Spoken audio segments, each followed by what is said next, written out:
Siglo XIV a.C. Una vida convulsa en Egipto en el que un adolescente trata de poner orden a un país dividido y él lucha por el poder. Tutankamón, hijo de un rey perverso y déspota que con apenas 8 o 9 años accede al trono y quizás con ello consiga cumplir un sueño, el suyo, el sueño de Tutankamón. Antonio Cabanas, su autor y nuestro invitado en el micrófono de Rosa Pasapágina. Bienvenido, Antonio. Muchas gracias, Rosa.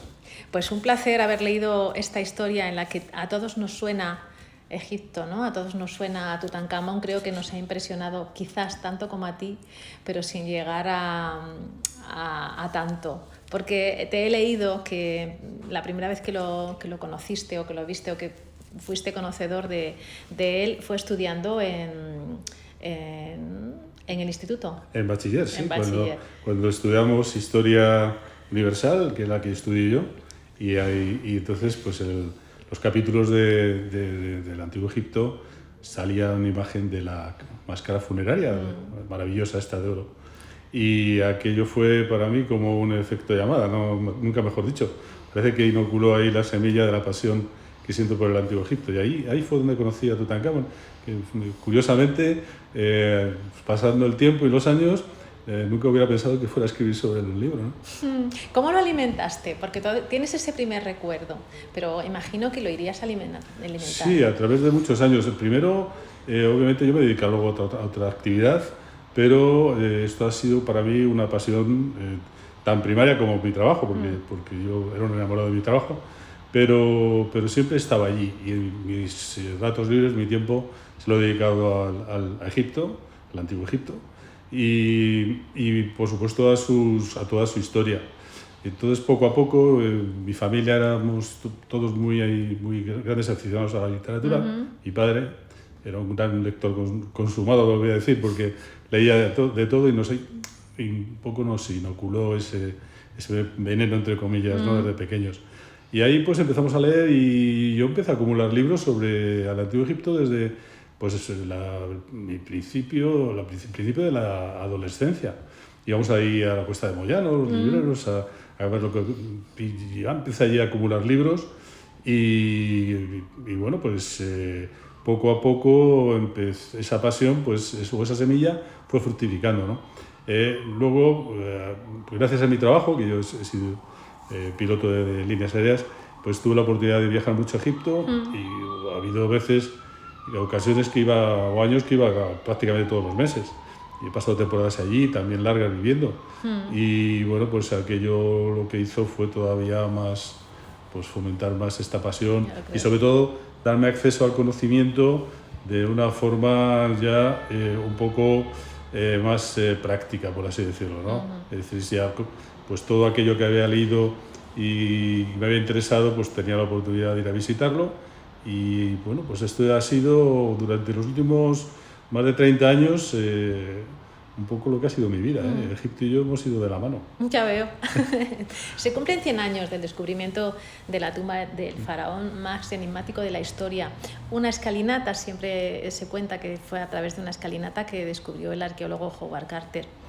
Tu historia, este sueño de Tutankamón, se acerca más a lo que era en sí mismo, la niñez, la infancia, cómo era su adolescencia, cómo era la persona en sí misma. Tarea difícil, entiendo, porque no hay demasiado conocimiento de él. Claro,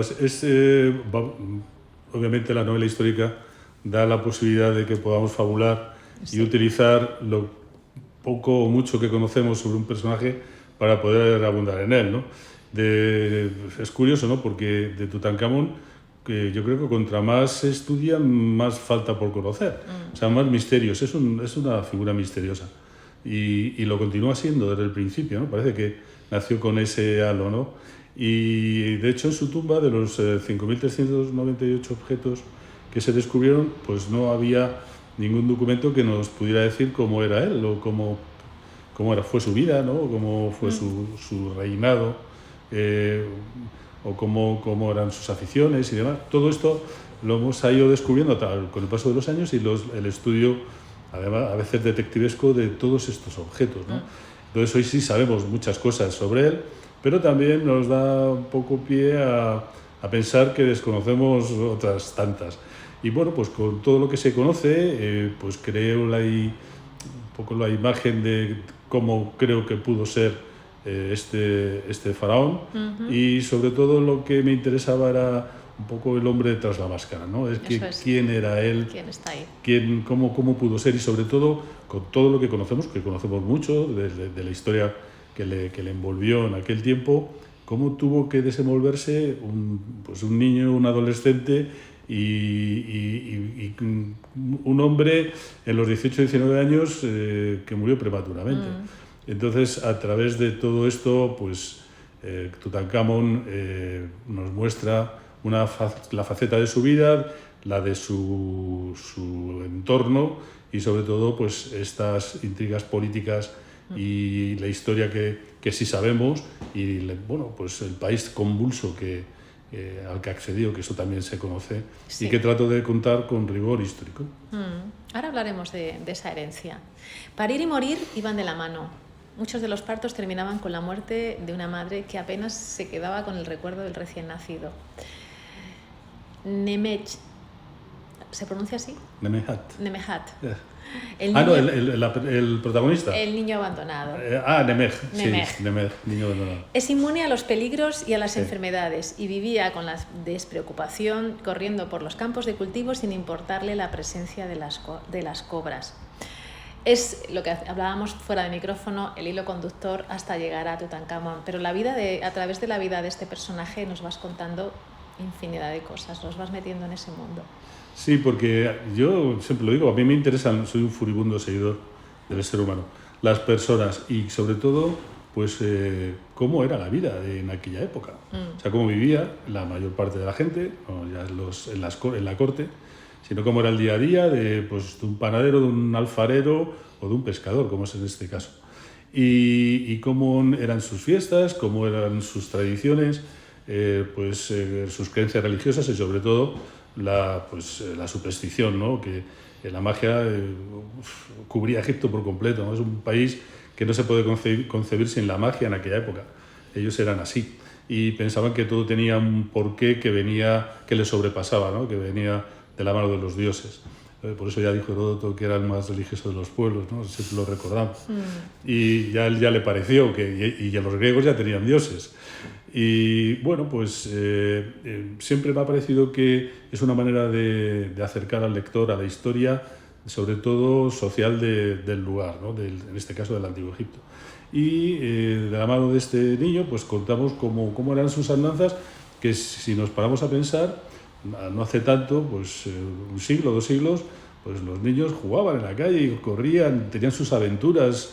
Era una vida absolutamente diferente a la que pueden tener los niños de hoy, ¿no? Totalmente diferente. Y entonces ellos vivían más en torno con lo que les rodeaba, con la naturaleza y con los animales que había allí. No nos olvidemos que de los 2000 dioses que adoraban, muchos tenían una simbología que les acercaba a un animal. Muchos de ellos peligrosos, mortales. Sí, hablas de los hipopótamos, por ejemplo. Los hipopótamos, por ejemplo, y los cocodrilos, los señores del río, que ellos tenían como los más sabios de todos los animales.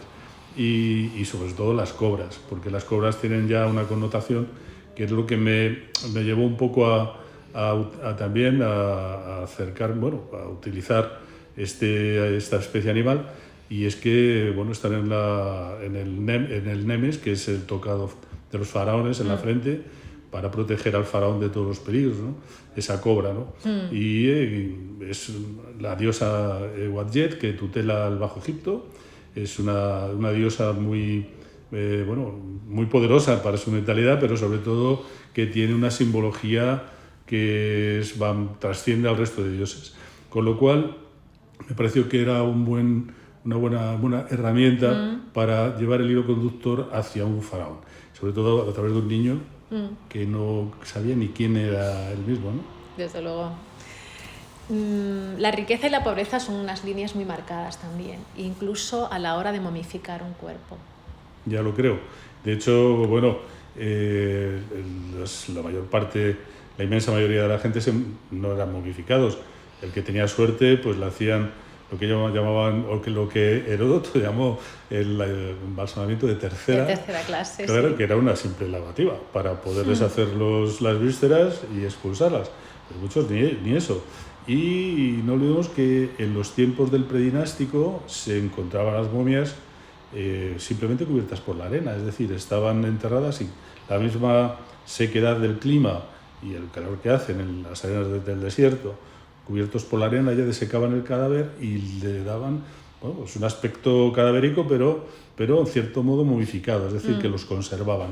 De ahí ellos vieron que había también esa posibilidad de eviscerar y luego pues llevar la momificación al refinamiento que se llevó. Pero la mayor parte de la gente lo enterraban en una fosa y Santas Pascuas. Esto era la mayoría.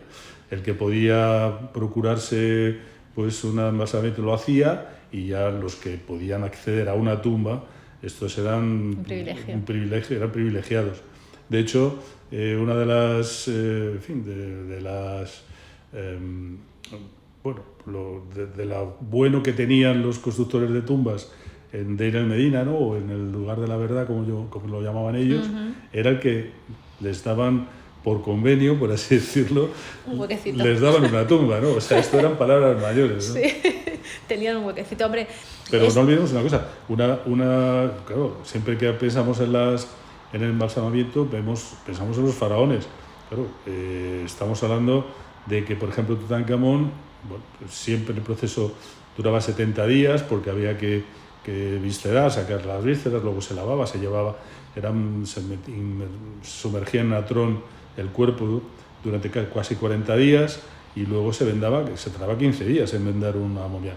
Tutankamón llevaba 13, ¿cómo lo diría? 13 envoltorios de lino alrededor de su cuerpo. Y el lino era carísimo. Con eso ya... Carísimo. Eso dice bastante. Lo que pasa que era muy importante porque, sabías que la muerte iba a llegar tarde o temprano, sobre todo pronto en aquella época, pero no importaba tanto porque sabías que luego ibas a tener la vida eterna, ¿no? El culto a la muerte era muy, muy importante. En realidad era un culto a la vida, porque precisamente como era la muerte venía Anubis, ¿no? Venía venía desde que el momento que nacieras, porque había una mortalidad infantil tremenda. Entonces vivían la muerte para ellos era algo que formaba parte de la vida. Y lo que querían era seguir disfrutando de ese valle. Ellos se sentían unos privilegiados, realmente, ¿no? Que eran como un pueblo elegido, entre comillas, ¿no? Por los dioses, y que eran garantes un poco de un equilibrio cósmico, por así decir, en el que ellos creían. Entonces, pues ellos hacen de esa muerte, hacen una verdadera forma de vida y crean nuevos ritos que acaban por convertirse en complejísimos, ¿no?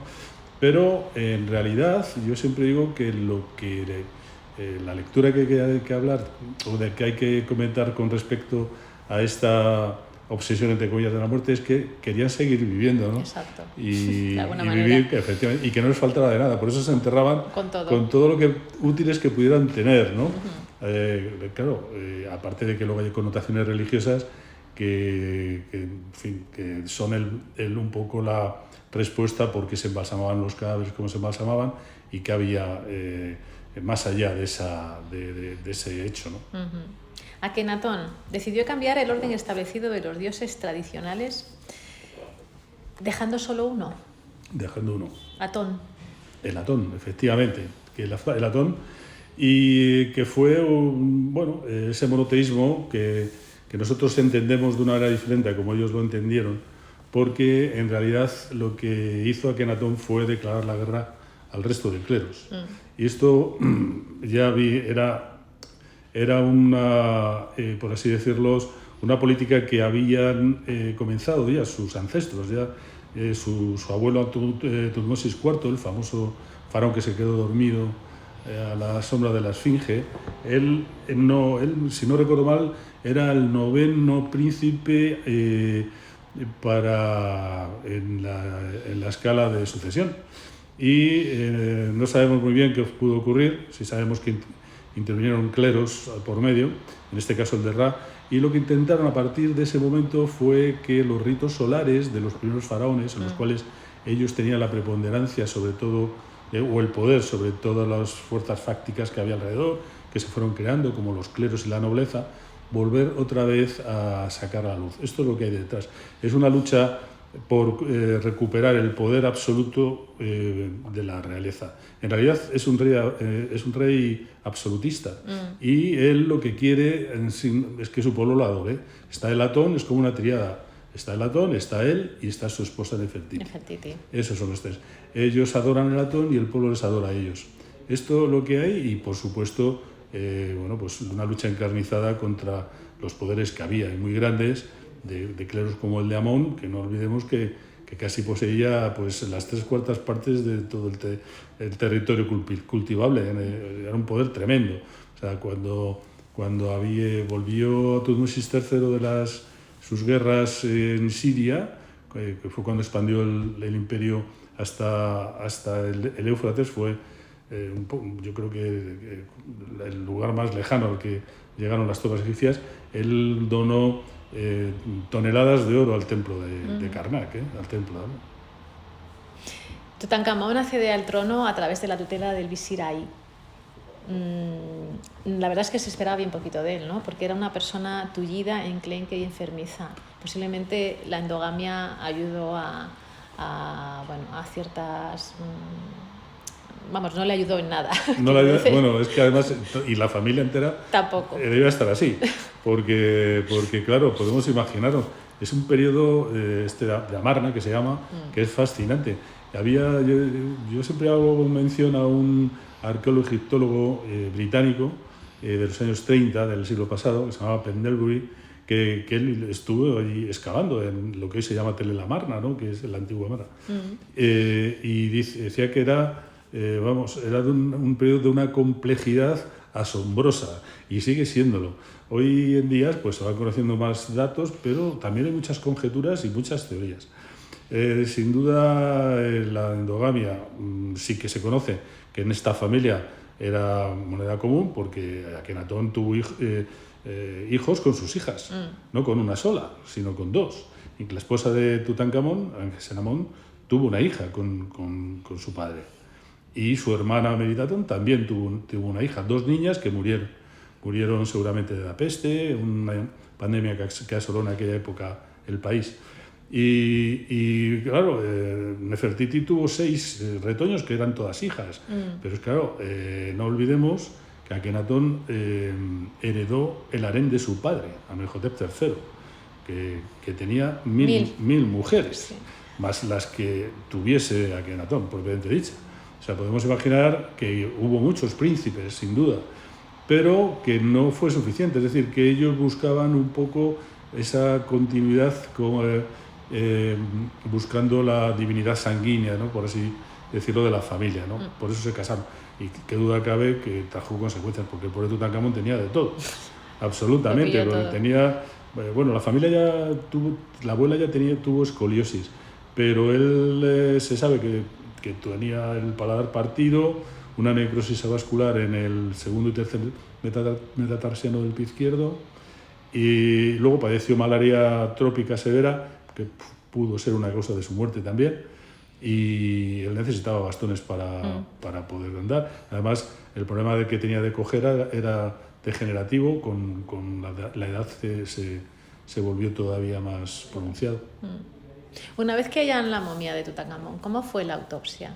Bueno, la autopsia la hizo Douglas Derry, y yo siempre digo que lo hicieron de la mejor manera para aquella época. Para nuestra época fue un verdadero destrozo, porque partieron a la momia por varios pedazos, los lumbares, porque claro, no lo podían sacar del ataúd. Ya de hecho despegar 2 de los ataúdes les resultó muy difícil, porque claro, con todas los milenios que habían pasado y todas esas resinas que llevaban acumuladas, habían formado ahí un magma, un pegamento que era imposible de abrir. Lo intentaron hacer lo mejor posible. Bueno, pero claro, no se les ocurrió otra cosa que ponerlo al sol a 55 grados para ver si se despegaban los ataúdes, porque iban encajados unos en otros. El problema fue entre el segundo y el tercero. Y entonces, claro, como aquello no había manera, pues utilizaron antorchas de parafina, luego lo pudieron despegar, pero claro, la momia se hallaba en cierto modo carbonizada también, claro. por efectos de ese tiempo que había pasado ahí, y sobre todo de todas las resinas que llevaba, bueno, todos los productos que habían utilizado al embalsamarlo. Y aquello pues no lo podían sacar tampoco, estaba encajado, no lo podían sacar, y bueno, lo sacaron en pedazos. La autopsia, bueno, gran parte de la autopsia pues se hizo bien, y otra pues obviamente se pensó que en un principio que había muerto de tuberculosis, luego se vio que no era cierto, y que sí que descubrieron estos problemas que tenía de necrosis en los pies, en el pie izquierdo. Es decir, que el doctor Derrida, en todo lo posible, supongo que lo haría lo mejor que supo, pero claro, tenemos que tener en cuenta que eran los años 20 del siglo pasado, la tecnología que había en aquella época, y que, en fin, estaban ante un descubrimiento con una tumba con 5.400 objetos prácticamente allí por sacar, y que todo, yo estoy convencido que les sobrepasó por completo. Sí. Pero yo siempre digo que Carter yo creo que lo hizo muy bien para lo que, en fin, los medios que tenía, yo creo que lo hizo extraordinariamente. Vamos con ese icono, esa máscara. Esa máscara no era para él. Parece ser que no. Esa máscara es un misterio. Un misterio. En sí. Dime una cosa, Antonio. ¿Tú crees que si esa máscara hubiera estado en otra persona, Tutankamón habría pasado desapercibido? O sea, es la máscara la que le hace ser ese icono, ese faraón que todo el mundo habla de él, ¿no? Eso, Tutankamón. Claro, pues fíjate, es que yo creo que si hay una sociedad icónica a través de los tiempos, es la nuestra, Sí que es así, porque somos, en fin, muy proclives a que nos atraiga de una manera quizá mayor que en otras épocas, probablemente, ¿no? No digo con esto que no hubiera impresionado, pero hoy en día sí, porque estamos acostumbrados a que algún icono represente muchas cosas, ¿no? Y nos haga llegar a conclusiones, o y nos invite un poco a saber qué hay detrás de ese icono, lo que representa, ¿no? La máscara es, sin duda, es una obra de arte, eso no hay duda, pero no se nos olvide que es una composición. O sea, es decir, ese tocado con ese nemes tan maravilloso y lo que es la cara con la barba, todo es una composición. Es decir, ese rostro está soldado a la altura de las orejas, por detrás, a un tocado que no pertenece a ese rostro. O sea, el rostro y el tocado pertenecen a diferentes personas. Hoy en día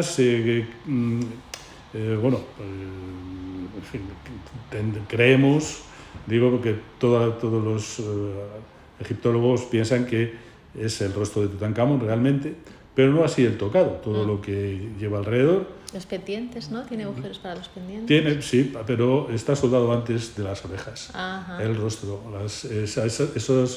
Esas orejas con los agujeros en los lóbulos es también un misterio, porque de hecho los príncipes que se empezaron a poner piercings, por así decirlo, a agujerarse, ya es una moda un poquito posterior, ¿no? De la época de los ramésidas.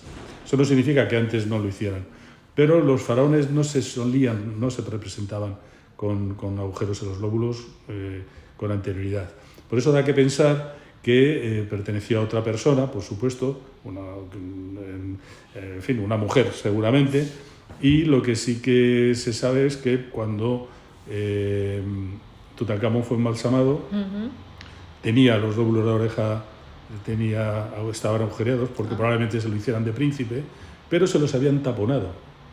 se los habían taponado. Sí, probablemente cuando llegó al poder. Como faraón no llevaba estos lóbulos agujereados. Y llevaba unos taponcitos que estaban allí. O sea, que de hecho se le cayeron de la oreja, le volvieron a poner. Sí, se habla de ellos Carter habla de ellos cuando estudia la momia, ¿no? El resto del tocado, que llega hasta los hombros, en los hombros hay un cartucho que se borró, como tantos misterios que hay allí, en el cual ponía un nombre que era Angeprura, que era el nombre que tuvo Nefertiti como corregente, por supuesto, o sea, Nefer-Nefru-Aton y Angeprura, pero probablemente como faraón que yo creo que fue el faraón perdido, Smenkhare, que era el famoso Smenkhare, que yo creo que fue Nefertiti. Y luego se borró ese nombre de Angeprura y se puso encima el de Tutankamón, que es su nombre de rey, que fue Nefertiti. Nefertiti, otro enigma. Bueno, es una mujer prodigiosa, porque más allá de su belleza, muy por encima estaba su talla política, una estadista de primera magnitud. Hoy en día muchos expertos pues piensan que ella es un poco lo que es la raíz de todo el pensamiento de Atón. Es decir, que ella fue un poco el motor que guió a su marido a llevar a cabo sus ideas políticas y, por supuesto, religiosas. Una mujer que debía tener un carácter tremendo para poder sobrevivir en aquella selva de Jauría, porque no olvidemos lo que supuso para ella el tener que luchar con tantas reinas de menores, un harén de 1000 mujeres o más, y sobre todo una mujer que ocupó un lugar preponderante en el corazón de su esposo, que fue Quilla. Akenatón, el gran amor de su vida, no fue Nefertiti, fue Quilla. De hecho, se enterró dentro luego de su ataúd, el ataúd que le perteneció a ella. Esto obviamente solo pudo ser por amor, si no, no se puede hacer. Y claro, las guerras soterradas, las intrigas que tuvo que haber entre las reinas, tuvo que ser tremendo, y ella salió victoriosa. De hecho, luego, a la muerte de Quilla, Nefertiti y su hija mayor, Meritaton, se dedican a destruir o perseguir la memoria de su gran enemiga, golpeando sus estelas en las que ella estaba representada, los ojos para dejarla ciega, la boca para dejarla muda, para que no pudiera en el más allá recuperar sus sentidos. Sí, pobre. Lo que hoy está arriba, mañana estará abajo. Sí, es cierto. El sueño de convertirse en un gran faraón y dormir en paz. Sí, así es. Esto es un poco bueno, en fin, no haciendo spoilers, un poco la gran moraleja del libro, y es que el destino al final nos presenta caminos que nos parecen tortuosos y nos lleva a situaciones que son insoportables, y luego resulta que al final tenían un porqué, porque nos encontramos en el lugar en el que debemos de estar. Esto pasa en la vida. ¿Y cómo he llegado hasta aquí? Pues para llegar hasta aquí he tenido que pasar por aquello. Esto muchas veces no lo decimos, ¿no?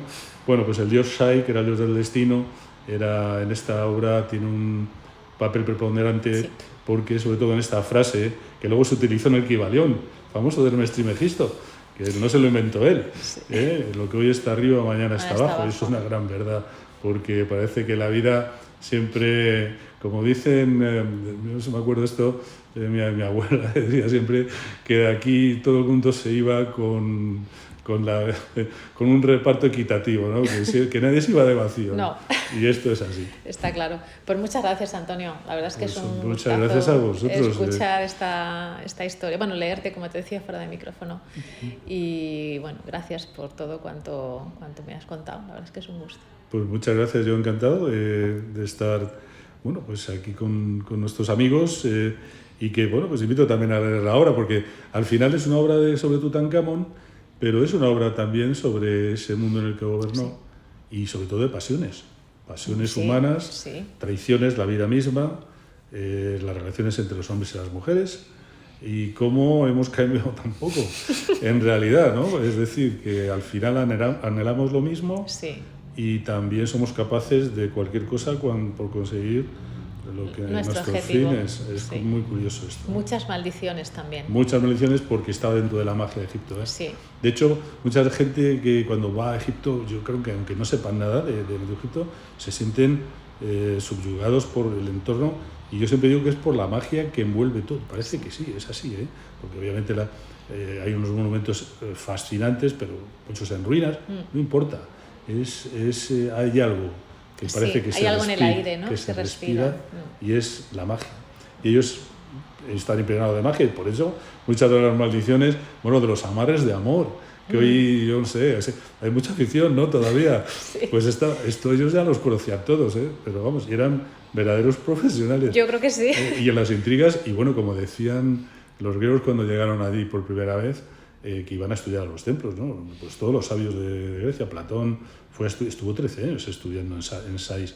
Por eso mucho de su filosofía tuvo que aprenderla allí. Pues todos los grandes matemáticos, bueno, Tales, Pitágoras, estuvieron allí. Y siempre decían que eran maestros envenenadores. O sea, podemos imaginar las intrigas que tuvo que haber en aquella corte con un niño de 8 o 9 años que pusieron en el trono, rodeado de ambiciones por doquier. Por todas partes. Y para poder sobrevivir, aunque fueran 10 años, porque tuvo una muerte repentina, yo creo, pues él al fin y al cabo supo navegar, aunque fuera a su manera, pues esa. Con 1000 ojos. Con 1000 ojos. Muchas gracias. Muchas gracias a Un vosotros. placer.